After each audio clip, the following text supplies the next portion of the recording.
तपाईहरु को यहाँ किन आउनुभएको? बाबु तिमी यहाँ बस्छौ हो? हजुर। अनि तिम्रो बाबा मम्मी खोइ त? काम गर्न जानु भएको छ, तर तपाईहरु यहाँ किन आउनु भएको?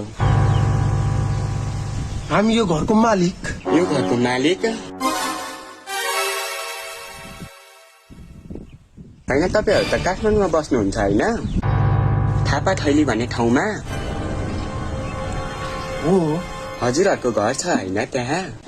घर त थियो। ए बाबा, यो दाइले थाहा छैन कि क्या हो? हामी सुकुम्बासी थियौँ, अहिले त्यहाँबाट हटायो भनेर। अलि बिस्तारै बोल्न, अरूले सुन्छन्। सुनेर के हुन्छ, हामी सुकुम्बासी होइन त? होइन कि हामी सुकुम्बासी। यो घर हाम्रो देखिनस्? हाम्रो घर? मम्मीले त अस्ति मिडियामा हामी सुकुम्बासी हो, हामीसँग केही पनि छैन भन्नुभएको थियो त। भने नि भात जग्गा दिइहाल्छन् कि भनेर।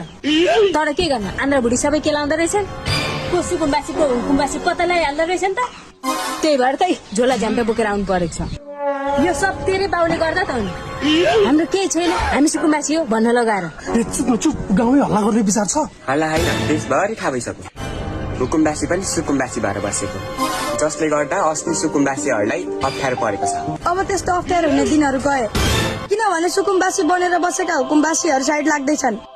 यी जसरी हामी लाग्यौं।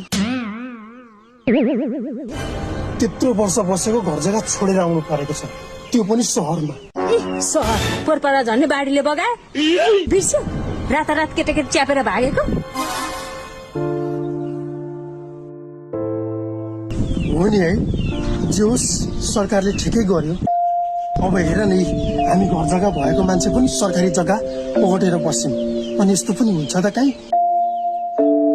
भाइले भने जस्तै हामी हुकुमबासी भएर सुकुम्बासी बनेर बस्दा असली सुकुम्बासीलाई असर पर्न जाने रहेछ। अब असली सुकुम्बासीको लागि भए पनि हामी जस्ताले सरकारको कुरा मान्नै पर्छ।